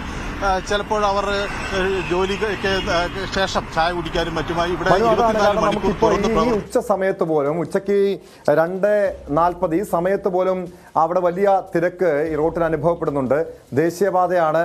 ഇതൊന്നും ഈ ദേശീയപാത അധികൃതരുടെ ഭാഗത്ത് അവരുടെ ശ്രദ്ധയിലൊന്നും ഈ വിഷയങ്ങളൊന്നും പെട്ടിരുന്നില്ലേ? ഒരിക്കൽ പോലും നാട്ടുകാരോ അല്ലെങ്കിൽ ഇവിടുത്തെ പ്രാദേശിക ഭരണകൂടമോ ഇതുമായി ബന്ധപ്പെട്ട കാര്യങ്ങൾ, ഈ അപകടത്തെക്കുറിച്ചുള്ള കാര്യങ്ങളൊന്നും ഇവരെ ബോധിപ്പിച്ചിട്ടില്ലേ? കാരണം നാട്ടുകാർ പറയുന്നു അവിടെ വെളിച്ചമില്ല, അവിടെ കൃത്യമായ ഒരു സിഗ്നൽ ഇല്ല, മാത്രമല്ല പോലീസിന്റെ ഒരു ട്രാഫിക് സംവിധാനം പോലും ഇല്ല എന്ന് മനസ്സിലാക്കാൻ കഴിയുന്നു. ഇതൊന്നും ഇവരുടെ ഈ അധികൃതരുടെ ശ്രദ്ധയിൽപ്പെടാത്തതാണോ? ഇതൊന്നും ഈ ഇത്തരം ട്രാഫിക് നിയന്ത്രണങ്ങളൊന്നും അവിടെ ഏർപ്പെടുത്താത്തതിന് കാരണം? ഇവിടെ അധികൃതരുടെ ശ്രദ്ധയിൽ പലതവണ ഈ വിഷയങ്ങളൊക്കെ പെടുത്തിയിട്ടുണ്ട്. പലപ്പോഴും ഇവിടെ ആളുകൾ ആക്രമിക്കപ്പെടുന്ന ഒരു സാഹചര്യം. പോലീസ് പെട്രോളിംഗ് ഒക്കെ പോലീസ് ഏർപ്പെടുത്തുകയൊക്കെ ചെയ്തിരുന്നു. ഇപ്പോൾ ജോലി കഴിഞ്ഞു പോകുന്ന സ്ത്രീകൾക്ക് നേരെ ആക്രമണമൊക്കെ ഉണ്ടായ സാഹചര്യത്തിൽ ഈ പ്രദേശത്ത് പ്രത്യേകിച്ച് ഒരു നൈറ്റ് ലൈഫ് ഉള്ളൊരു സ്ഥലം കൂടിയാണ്. ഈ ആളുകൾ ഇപ്പോൾ ഈ പല സ്ഥലങ്ങളിൽ നിന്ന് വന്ന് ഈ ഹൈവേ ക്രോസ് ചെയ്ത് വരും. അപ്പോൾ അതിനൊരു പ്രത്യേക സിഗ്നൽ സംവിധാനം വേണം എന്നൊരു ആവശ്യം എല്ലാ ഘട്ടങ്ങളിലും ആളുകൾ ഇവിടെ ഉന്നയിക്കുന്നതാണ്. മാത്രമല്ല ആളുകളുടെ നിരന്തര അഭ്യർത്ഥനയെ തുടർന്നൊരു ഹൈമാസ്റ്റ് ലൈറ്റ് ഇവിടെ സ്ഥാപിച്ചിട്ടുണ്ട്. പക്ഷെ അതുകൊണ്ട് കാര്യമായ ഒരു പ്രയോജനം ഉണ്ടായിട്ടില്ല. സ്ട്രീറ്റ് ലൈറ്റ് വേണം. പക്ഷേ ഈ ഹൈവേ അതോറിറ്റിയിൽ നിന്ന് പലപ്പോഴും വളരെ ലഭിക്കുന്ന ഒരു മറുപടി അത് ഒരു ഒഫീഷ്യൽ ആയിട്ടുള്ള ഒരു വെർഷനല്ല. പക്ഷെ അവർ പറയുന്നത് ഹൈവേയിൽ ഇങ്ങനെ നിരന്തരം പലയിടങ്ങളിലായി സിഗ്നൽ ലൈറ്റുകൾ അസാധ്യമാണ്. ആളുകൾക്ക് അത് അവിടെ ക്രോസിംഗ് അനുവദിക്കാതിരിക്കുക എന്നത് തന്നെയാണ് ഏറ്റവും ഹൈവേയിൽ അഭികാമ്യമായ കാര്യം എന്നതാണ്. പക്ഷേ ഇവിടെ ഇപ്പം ഇത്രയും അധികം ആളുകൾ പല ഇരുവശങ്ങളിൽ ആയി താമസിക്കുന്നു. ഇത് ഒരു വലിയ നഗരത്തിന് പുറത്ത് ഒരു വലിയ ജീവിതമുള്ള ഒരു മേഖലയായി മാറിയിരിക്കുന്നു. പ്രത്യേകിച്ച് നൈറ്റ് ലൈഫ്, രാത്രിയും പുലർച്ചെയും ഒക്കെ നമുക്ക് ഈ പ്രദേശത്ത് നല്ല തിരക്ക്, അല്ലെങ്കിൽ ആളുകൾ വഴിയാത്രക്കാരും കാൽനടക്കാരുമായി ഒക്കെ ഇങ്ങനെ വരുന്ന ഒരു കാഴ്ച നമുക്ക് കാണാൻ കഴിയും. ഇപ്പൊ തന്നെ കണ്ടില്ലേ, ഈ ഹൈവേയിലേക്ക് മുറിച്ചു കടക്കാൻ നിരവധി വാഹനങ്ങൾ അങ്ങനെ തയ്യാറായി നിൽക്കുകയാണ്. അപ്പൊ ഇത് പുലർച്ചെയാകുമ്പോൾ ഈ ദൂരെ നിന്ന് അതിവേഗതയിൽ വരുന്ന പ്രത്യേകിച്ച് ഈ ബൈക്ക് യാത്രക്കാർക്കാണ് ഒട്ടും നിയന്ത്രണമില്ലാത്തൊരു സാഹചര്യം ഉണ്ടാകുന്നത്. അവർ അതിവേഗതയിൽ വരുന്നു, ഒരു 90 കിലോമീറ്റർ സ്പീഡിലൊക്കെ രാത്രി. കാരണം മിക്കവാറും രാത്രി ഈ ഹൈവേ ഒഴിഞ്ഞു കിടക്കും. പക്ഷേ അവർ അപ്രതീക്ഷിതമായാണ് ഇവിടെ ഇങ്ങനെ ഒരു ക്രോസിംഗ് ഉണ്ടെന്നും ഇതുവഴി നിരന്തരം ആളുകൾ നടക്കുകയും അതുപോലെ അങ്ങോട്ടും ഇങ്ങോട്ടും ചെറിയ വാഹനങ്ങളിൽ നീങ്ങുകയും ചെയ്യുന്നു എന്നവർക്ക് മനസ്സിലാകുന്നു. അപ്പൊ ഇതൊക്കെ പലപ്പോഴും അധികൃതരുടെ, ടോം സൂചിപ്പിച്ച പോലെ അധികൃതരുടെയൊക്കെ ശ്രദ്ധയിൽപ്പെടുത്തിയിട്ടുണ്ട്. നടപടികൾ ഉണ്ടാകും, അതിന് വേണ്ട കാര്യങ്ങൾ ചെയ്യാം എന്നൊക്കെ പറയുമ്പോഴും ഇപ്പോഴും നമുക്ക് കാണുന്നത് പോലെ ഇത് തന്നെയാണ് സാഹചര്യം. വാഹനങ്ങൾ അങ്ങോട്ടും ഇങ്ങോട്ടും ഒരു കൃത്യതയില്ലാതെ, ഒരു നിർദ്ദേശമില്ലാതെ അങ്ങനെ മുറിച്ചു കടക്കുന്ന ഒരു സാഹചര്യം. ഒരു ഡ്രൈവർ നമ്മുടെ ന്യൂസ് 18ന്റെ ആസ്ഥാനം ഇരിക്കുന്ന സ്ഥലം കൂടിയാണ് ഈ തമ്പുരാൻ മുക്കുന്ന ജംഗ്ഷൻ. നമ്മുടെ ഓഫീസിലെ നേരത്തെ മനു സൂചിപ്പിച്ചതുപോലെ ഹർഷയെ പോലെ നിരവധി ആളുകൾ ഈ അപകടക്കെണിയുടെ ഇരകളായിട്ടുണ്ട്. ഹർഷ ഇപ്പോഴും ചികിത്സയിൽ തുടരുകയാണ്. ഈ ഒരു സംഭവം പല ന്യായവാദങ്ങളൊക്കെ അവർക്ക് ഉയർത്താൻ കഴിയും. ദേശീയപാത അതോറിറ്റിക്കൊക്കെ തുടർച്ചയായ സ്ഥലങ്ങളിൽ ഈ രീതിയിൽ സിഗ്നൽ ഘടിപ്പിക്കുന്നതിനൊക്കെ പ്രശ്നമുണ്ടെന്നൊക്കെ. പക്ഷേ ഈ ഒരു അപകടം ഒഴിവാക്കാൻ, തുടർച്ചയായി ഉണ്ടാകുന്ന അപകടങ്ങൾ ഒഴിവാക്കാൻ ഏത് രീതിയിലുള്ള ഒരു പരിഹാര മാർഗമാണ് വേണ്ടത്? അല്ല, ഇതിപ്പോ നമുക്ക് ഈ ഹൈവേയിലെ ഗതാഗതം തടസ്സമില്ലാതെ പോകണം എന്നത് ഒരു യാഥാർത്ഥ്യമാണ്. അപ്പൊ അങ്ങനെയെങ്കിൽ ഇതിന് ഏറ്റവും സാധ്യമായ ഒരു സ്ഥലത്ത് എവിടെയെങ്കിലും ഒരു അണ്ടർ പാസോ ഓവർ ബ്രിഡ്ജോ അങ്ങനെ എന്തെങ്കിലും നിർമ്മിച്ച് നൽകാതിരുന്നാൽ ഇത് കൂടുതൽ അപകടങ്ങളിലേക്ക് വഴിവെക്കും എന്ന് ഉറപ്പാണ്. ഇപ്പൊ ഹർഷയ്ക്ക് കഴിഞ്ഞ ദിവസം അപകടം സംഭവിച്ചത് ഈ ദൃശ്യങ്ങളിൽ കാണുന്ന ഈ സ്ഥലത്ത് വെച്ചാണ്. ഹർഷ നമ്മുടെ ഈ റോഡിന് മറുവശത്താണ് താമസിക്കുന്നത്. ഹർഷ ഈ റോഡ് ക്രോസ് ചെയ്ത് ഇങ്ങോട്ടേക്ക് വരികയാണ്. അപ്പോൾ ഇവിടെ സീബ്ര ലൈനൊക്കെ ഉണ്ട്, പക്ഷേ ഇത് ദൂരെ നിന്ന് വരുന്ന വാഹനങ്ങൾക്ക് പെട്ടെന്ന് കാണാൻ കഴിയില്ല. അവിടെ സ്പീഡ് ബമ്പറൊക്കെ വെച്ചിട്ടുണ്ട്, പക്ഷേ അതുകൊണ്ടൊന്നും പ്രശ്നം തീരുന്നില്ല. അത് റോഡ് ക്രോസ് ചെയ്ത് സീബ്ര ലൈനിൽ സുരക്ഷിതയാണ് എന്ന് കരുതി റോഡ് ക്രോസ് ചെയ്ത് ഏതാണ്ട് റോഡ് ക്രോസ് ചെയ്ത് അവസാനം എത്തുമ്പോഴാണ് ഈ സൈഡിലൂടെ വരുന്ന ഈ ബൈക്ക് ഹർഷയെ ഇടിക്കുകയും ഹർഷ വളരെ ഗുരുതരമായ അവസ്ഥയിലേക്ക് എത്തുകയും ചെയ്യുന്നത്.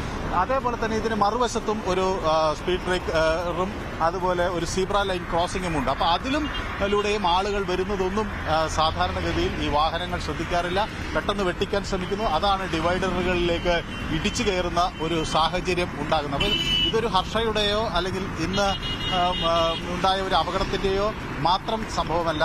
ഇതിനു മുൻപ് ഇവിടെ തൊട്ടടുത്തൊരു സ്കൂളിലെ ഒരു ജീവനക്കാരി ഇതുപോലെ സമാനമായ രീതിയിൽ വലിയ ഗുരുതരമായ പരിക്കുകൾ ഏറ്റ് ചികിത്സയിൽ തുടരുന്നു. കഴിഞ്ഞ 2-3 ദിവസങ്ങൾക്ക് മുമ്പും സമാനമായ അപകടങ്ങൾ ഇവിടെ ഉണ്ടായിട്ടുണ്ട്. അപ്പോൾ ഇത് ഒരു നഗരത്തിന് പുറത്തുള്ള ഒരു സുപ്രധാനമായ കേന്ദ്രം എന്ന നിലയിൽ ഒട്ടനവധി ആളുകൾ വൈകുന്നേരങ്ങളിൽ രാത്രികളിൽ ഒക്കെ ജോലിയും മറ്റ് ആവശ്യങ്ങൾക്കുമായി വരുന്ന ഒരു പ്രദേശമെന്ന നിലയിൽ പലപ്പോഴും അവരൊന്നും ഇവിടുത്തുകാരല്ല, അവർ ഇവിടെ വാടകയ്ക്കും മറ്റുമൊക്കെ താമസിച്ച് ഇവിടുത്തെ സ്ഥാപനങ്ങളിൽ ജോലി ചെയ്യുന്നവരാണ്. അതുപോലെ ഈ അപകടത്തിൽ പെടുന്ന വാഹനങ്ങളിലും ഇവിടുത്തുകാരല്ല, അവരും മറ്റെവിടുന്നെങ്കിലുമൊക്കെ യാത്ര ചെയ്ത് ഈ വഴി പോകുന്നവരാണ്. അപ്പോൾ സ്വാഭാവികമായും അവർക്ക് ഈ വാഹനങ്ങൾക്ക് ഇവിടുത്തെ ഒരു ക്രോസിങ്ങിനെ പറ്റി യാതൊരു ധാരണയില്ല. അതേസമയം ഇവിടെ താമസിക്കുന്നവർക്ക് ഇതല്ലാതെ മറ്റ് ഒരു മാർഗവുമില്ല. അപ്പോൾ പല വശത്തു നിന്ന് വാഹനങ്ങൾ വരുന്ന ഒരു സാഹചര്യം എപ്പോഴും ഇവിടെ നമുക്ക് കാണാൻ കഴിയുന്നു. അത് വലിയ അപകടങ്ങൾക്ക് ഇനിയെങ്കിലും അധികൃതർ ഇത് സംബന്ധിച്ച് അവരുടെ ഒരു കണ്ണു തുറക്കേണ്ട ഒരു സാഹചര്യം ആയിരിക്കുന്നു. കാരണം മറ്റ് ഒരു പോംവഴിയുമില്ല എന്ന അവസ്ഥയായിരിക്കുന്നു. ഇതിൽ പലപ്പോഴും ഇരയാകുന്നത് കൂടുതലും സ്ത്രീകളാണ് എന്നൊരു വിവരം കൂടിയാണ്. തീർച്ചയായും മനു, എനിക്ക് തോന്നുന്നു ഈ കാര്യം ഒരുപക്ഷെ കോടതിയുടെ ശ്രദ്ധയിൽപ്പെട്ടാൽ മാത്രമായിരിക്കും ദേശീയപാത അധികൃതർ ഈ വിഷയത്തിൽ ശക്തമായ നടപടി സ്വീകരിക്കുള്ളൂ എന്ന് തോന്നുന്നു. കാരണം ഇന്ന് 2 യുവാക്കളുടെ ജീവൻ അപകടത്തിൽപ്പെടുന്നു, 2 പേരുടെ ജീവൻ നഷ്ടപ്പെടുന്ന സാഹചര്യം. ഹർഷയെ പോലെ നിരവധി ചെറുപ്പക്കാർ ഒരു വലിയ ഗുരുതരമായി പരിക്കേറ്റ് ചികിത്സയിൽ തുടരുന്ന സാഹചര്യമൊക്കെ ഉണ്ട്. പക്ഷേ ഇത് കോടതിയുടെ ശ്രദ്ധയിലേക്ക് കേസൊക്കെ വരണമെങ്കിൽ ഇത് നഷ്ടപരിഹാരം സംബന്ധിച്ച് പരാതിയുമായി ആരെങ്കിലൊക്കെ മുന്നോട്ട് പോകേണ്ടതല്ലേ? സാധാരണഗതിയിൽ ഒരു അപകടം സംഭവിച്ചു കഴിഞ്ഞാൽ അപകടത്തിൽ പരിക്കേൽക്കുന്നവരോ അതല്ലെങ്കിൽ മരിക്കുന്നവരുടെ കുടുംബാംഗങ്ങളോ അവർക്ക് നഷ്ടപരിഹാര തുക ലഭിക്കും. വാഹനം ഇടിക്കുന്ന ആ വാഹനത്തിന്റെ ഉടമകളിൽ നിന്ന് അതല്ലെങ്കിൽ ആ ഇൻഷുറൻസ് കമ്പനിയിൽ നിന്ന് ലഭിക്കും. പക്ഷേ ഈ വിഷയത്തിൽ ഈ അപകടങ്ങൾക്കൊക്കെ കാരണമാകുന്നതിൽ പ്രധാനപ്പെട്ട പങ്ക് വീഴ്ച വരുത്തുന്നത് ദേശീയപാത അതോറിറ്റി തന്നെയാണ്. അവർ ഇത്തരം അപകടങ്ങളൊക്കെ ഉണ്ടാകുമ്പോൾ നഷ്ടപരിഹാരം നൽകാൻ തയ്യാറാകാറുണ്ടോ? അതല്ലെങ്കിൽ ഇത്തരം കേസുകളുമായി ആരെങ്കിലും മുന്നോട്ട് പോയിട്ടുണ്ടോ മനു? ഇല്ല, സ്വാഭാവികമായും ഇത് അപകടമുണ്ടാകുമ്പോൾ ആ വാഹന ഇൻഷുറൻസിൽ ഒതുങ്ങുന്നു എന്നതാണ് ഇതിൽ മറ്റൊരു ടോം സൂചിപ്പിച്ചതുപോലെ ഒരു പ്രശ്നങ്ങൾക്ക് കാരണം. ഇതിനെതിരെ ഒരു ജനകീയ മുന്നേറ്റം ഇവിടെ ഉണ്ടാകാത്തതിന്റെ ഒരു കാരണം പലപ്പോഴും ഇവിടെ സ്ഥിരതാമസക്കാരല്ല, ഇവിടെ വാടകയ്ക്കും മറ്റും വന്ന് താമസിക്കുന്നവരായിരിക്കാം പലപ്പോഴും ഈ അപകടങ്ങളിലൊക്കെ പെടുന്നത്. കാരണം അവർക്കാണ് ഈ വ്യത്യസ്ത സമയത്തുള്ള ഡ്യൂട്ടി ടൈമുകളും അങ്ങനെ ജോലി ആവശ്യങ്ങൾക്കായി പുറത്തു പോകേണ്ടി വരുന്ന സാഹചര്യവും ഒക്കെ ഉള്ളത്. അതോടൊപ്പം തന്നെ ഇതിൽ നേരത്തെ നമുക്ക് ഈ 2 വീലർ അസോസിയേഷനുകളും അങ്ങനെയൊക്കെയുള്ള സംഘടനകൾ ഒക്കെ രംഗത്തുണ്ടായിരുന്നു. അതുപോലെ ഈ നാട്ടുകാരുടെ റെസിഡൻഷ്യൽ അസോസിയേഷനുകൾ പോലുള്ള സംഘടനകൾ ഈ വിഷയങ്ങൾ കുറച്ചുകൂടി ഗൗരവമായി എടുക്കേണ്ടതിന്റെ ആവശ്യകതയിലേക്ക് ഇത് വിരൽ ചൂണ്ടുന്നു. ഏതായാലും ഈ അപകടങ്ങൾ തുടർച്ചയായി ഉണ്ടാകുന്നുവെന്ന സാഹചര്യം ഇവിടുത്തെ വാഹന ഓടിക്കുന്ന ആളുകൾ, പ്രത്യേകിച്ച് ഓട്ടോ ഡ്രൈവർമാർ, ടാക്സി ഡ്രൈവർമാർ, ഇവിടെ എല്ലാം ശ്രദ്ധയിൽപ്പെട്ടിട്ടുണ്ട്. അതുകൊണ്ട് തന്നെ അവർ ജനപ്രതിനിധികളോട് ഒരു ഇൻഫോർമലായി അനൗപചാരികമായി അവർ ഇതൊക്കെ അറിയിക്കുന്നു എന്നതിനപ്പുറത്തേക്ക് ഇതിനൊരു പരാതിക്കൊരു ഔപചാരിക സ്വഭാവം ഉണ്ടായാൽ മാത്രമേ ഈ പ്രശ്നത്തിനൊരു ശാശ്വത പരിഹാരം കാണാനാകൂ. അതിന് ഒരുപക്ഷെ സ്ട്രീറ്റ് ലൈറ്റുകൾ ഒരു വലിയ അളവ് വരെ അപകടങ്ങൾ കുറയ്ക്കാൻ സഹായിക്കും. ഒപ്പം തന്നെ എന്തെങ്കിലും തരത്തിലുള്ള അണ്ടർപാസോ അല്ലെങ്കിൽ അങ്ങനെ എന്തെങ്കിലും ഒരു സൈൻ ബോർഡുകൾ കുറെ കൂടി ഇങ്ങനെ ഒരു തിരക്കേറിയ ഒരു ക്രോസിംഗ് മുന്നിലുണ്ട് എന്ന് കാണിക്കുന്ന എന്തെങ്കിലും ഒരു സൈൻ ബോർഡോ നേരത്തെ തന്നെ നൽകുക. കാരണം ഇവിടെ ഇപ്പോഴത്തെ ഒരു സാഹചര്യം നോക്കൂ, ഒരു ഡ്രൈവർക്ക് ഏത് ഭാഗത്തു നിന്നാണ് വണ്ടി വരുന്നത് എന്ന് പോലും മനസ്സിലാക്കാൻ കഴിയാത്ത സാഹചര്യത്തിൽ പലയിടങ്ങളിൽ നിന്ന് വണ്ടി വരികയാണ്. ഒരു പ്രധാനപ്പെട്ട നമ്മുടെ സംസ്ഥാനത്തിന്റെ ഒരു പ്രധാനപ്പെട്ട ദേശീയ പാതയിലെ ഒരു കേന്ദ്രമാണിത്. അപ്പോൾ ഇതിലാണ് വാഹനങ്ങൾ പലതരത്തിൽ പല കോണുകളിൽ നിന്ന് പലയിടത്തേക്ക് മുറിച്ചു കടക്കുന്ന രീതിയിൽ ഒക്കെ വരുന്നത്. അപ്പോൾ ഇതിന് വൈകുന്നേരങ്ങളിൽ ഇവിടെ പോലീസിന് പലപ്പോഴും തുമ്പ സ്റ്റേഷനിൽ നിന്ന് ഡ്യൂട്ടിക്കിട്ട് അത് നിയന്ത്രിക്കാനൊക്കെയുള്ള ശ്രമം അവർ നടത്താറുണ്ട്. പക്ഷേ ഇതുപോലെ പുലർച്ചെ 2 മണി അല്ലെങ്കിൽ 3 മണി 4 മണി ആ സമയങ്ങളിൽ വളരെ ഒരു അപകടമുണ്ടാകുമ്പോൾ അതിനെ നിയന്ത്രിക്കാൻ പോലീസിനും കഴിയുന്നില്ല. കാരണം സ്വാഭാവികമായി ആ ഘട്ടങ്ങളിൽ ഇവിടെ ഒരു ട്രാഫിക് പോലീസിനെ നിയമിക്കുക വ്യക്തമാണ്. മനു എന്നത് ഭരത് സൂചിപ്പിച്ചതുപോലെ ശാശ്വതമായ പരിഹാരമാണ് ഈ വിഷയത്തിൽ വേണ്ടത്. സ്ട്രീറ്റ് ലൈറ്റുകൾ, അതല്ലെങ്കിൽ ഒരു ഓവർ ബ്രിഡ്ജ് അല്ലെങ്കിൽ അണ്ടർപാസ്, ഏതെങ്കിലും പരിഹാര മാർഗം, അപകടങ്ങൾ കുറയ്ക്കാൻ വേണ്ടി ഈ രീതിയിലുള്ള പരിഹാര മാർഗങ്ങൾ ആലോചിക്കുകയാണ് വേണ്ടത്. എന്തായാലും ദേശീയപാത അതോറിറ്റിയുടെ ഭാഗത്തു നിന്ന് അനുകൂലമായ തീരുമാനം, ഈ വാർത്തകളൊക്കെ ശ്രദ്ധയിൽപ്പെടുമ്പോൾ ഒരു അനുകൂലമായ തീരുമാനം ഉണ്ടാകുമെന്ന് പ്രതീക്ഷിക്കാം. സ്പോട്ട് ലൈവിലേക്ക് തിരികെ എത്താം ഇടവേള കഴിഞ്ഞ്.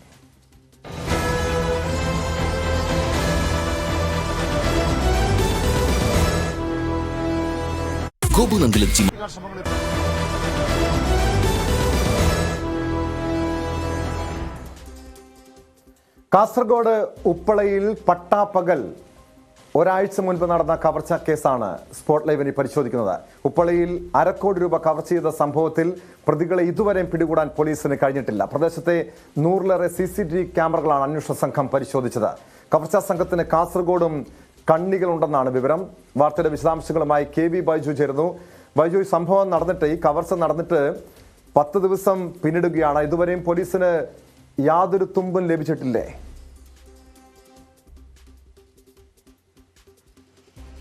അതെ ടോം, കഴിഞ്ഞ മാസം 27-നാണ് ഈ കവർച്ച നടന്നത്. ഇപ്പോൾ 12 ദിവസം കഴിഞ്ഞിരിക്കുന്നു. ഇതുവരെ ഈ കേസിലെ ഒരു പ്രതികളെ പോലും പിടികൂടാനായിട്ടില്ല. അതും മഞ്ചേശ്വരം പോലീസ് സ്റ്റേഷന്റെ തൊട്ടടുത്തുള്ള ഉപ്പള ബസ് സ്റ്റാൻഡിന് സമീപത്താണ് ഇത്തരത്തിൽ കവർച്ച നടന്നത്. അതും പട്ടാപ്പകൽ 2 മണിക്കാണ് ഇത്തരത്തിലൊരു കവർച്ച നടന്നത്.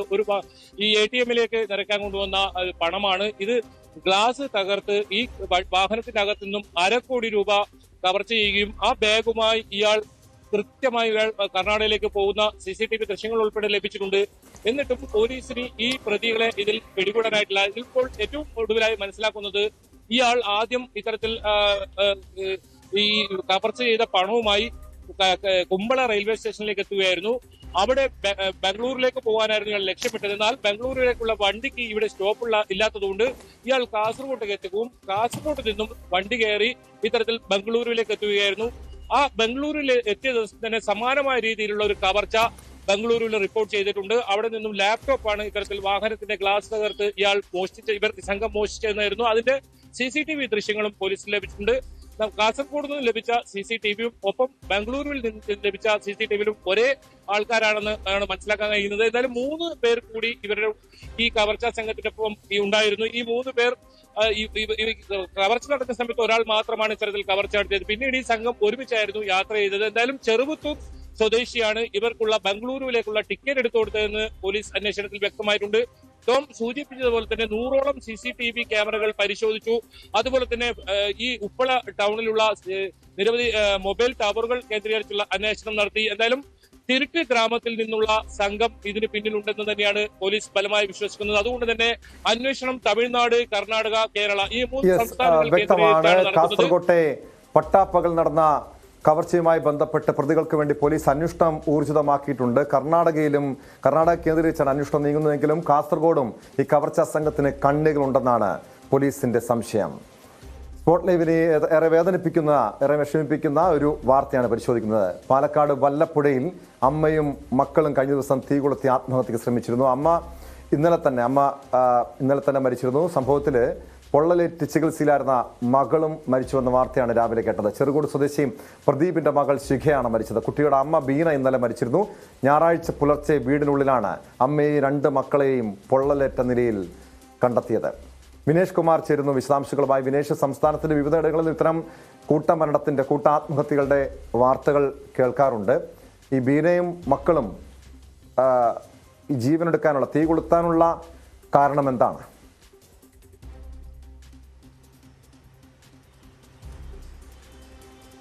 ടോം, വളരെ ദുഃഖകരമായ ഒരു വാർത്തയാണിത്. കാരണം ഇന്നലെ പുലർച്ചെയാണ് ബീന തീ കൊളുത്തിയത്. 2:30 കൂടിയാണ് വീടിൻ്റെ മുകൾ നിലയിലുള്ള ബെഡ്റൂമിലാണ് തീ കൊളുത്തിയത്. ഒപ്പം തന്നെ അവിടെ ഉറങ്ങുകയായിരുന്ന 2 കുട്ടികൾക്ക് കൂടി പൊള്ളലേറ്റിരിക്കുന്നു.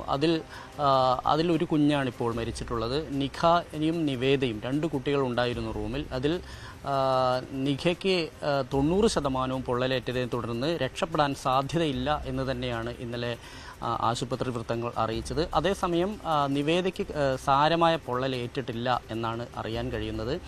പ്രധാനമായും ഇവരുടെ കുടുംബ പ്രശ്നമാണ് ഈ ഒരു ആത്മഹത്യയ്ക്ക് കാരണം എന്നാണ് ഇപ്പോൾ നമുക്ക് പോലീസിൽ നിന്ന് ലഭിക്കുന്ന വിവരം. കഴിഞ്ഞ ദിവസം, അതായത് ഈ സംഭവം നടക്കുന്നതിൻ്റെ തൊട്ടു മുമ്പ്, ശനിയാഴ്ച രാത്രിയിൽ ഇവരുടെ ഭർത്താവായ പ്രദീപ് ഫോണിൽ സംസാരിക്കുകയും വളരെ രണ്ടുപേരും തമ്മിൽ വലിയ തോതിലുള്ള വാക്കുതർക്കം ഉണ്ടാവുകയും ചെയ്തിരുന്നു. ഇതാണ് ആത്മഹത്യയിലേക്ക് ബീനയെ എത്തിച്ച് എന്നാണ് അറിയാൻ കഴിയുന്നത്. പ്രദീപ് സ്ഥലത്തില്ല, വടകരയിലാണുള്ളത്. അവിടെ ജോലിയാണ്. 2 മാസത്തിലൊരിക്കലൊക്കെയാണ് പലപ്പോഴും ഇയാൾ വീട്ടിൽ വരാറുള്ളത്. ഇങ്ങനെ ഇടയ്ക്കിടയ്ക്ക് ഇവർ തമ്മിൽ ഇതുപോലെ തന്നെ പ്രശ്നങ്ങൾ ഉണ്ടാവാറുണ്ട്. ഇതേ തുടർന്നാണ് 30-കാരിയായ ബീന ആത്മഹത്യയ്ക്ക് ശ്രമിച്ച് എന്നാണ് അറിയാൻ കഴിയുന്നത്. എന്തായാലും കുഞ്ഞുകൂടി മരിച്ചതോടുകൂടി വലിയൊരു ദുരന്തമായി ഇത് മാറിയിരിക്കുന്നു എന്ന് തന്നെ പറയാം.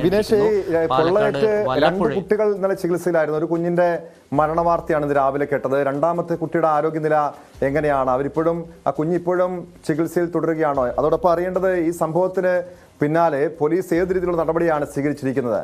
പോലീസിന്റെ ഭാഗത്തുനിന്ന് സംഭവത്തിൽ ഈ ആത്മഹത്യ പ്രേരണ കുറ്റം ചുമത്തി കേസെടുത്തിട്ടുണ്ടോ വിനേഷ്?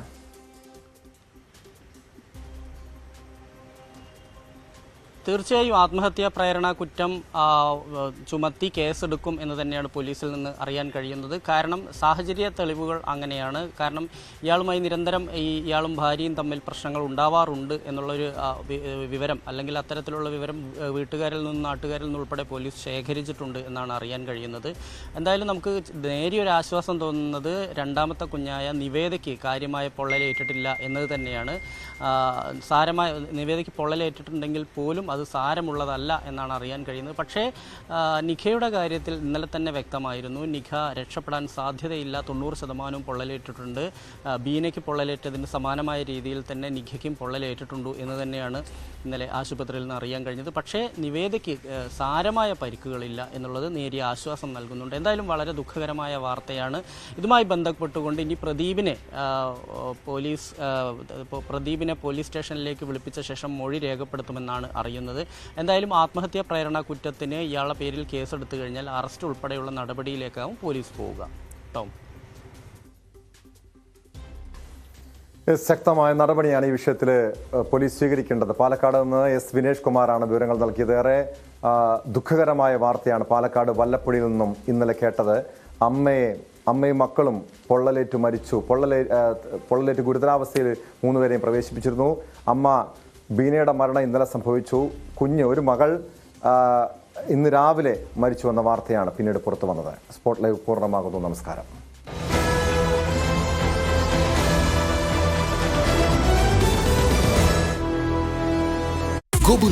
ശ്രീജിത്ത്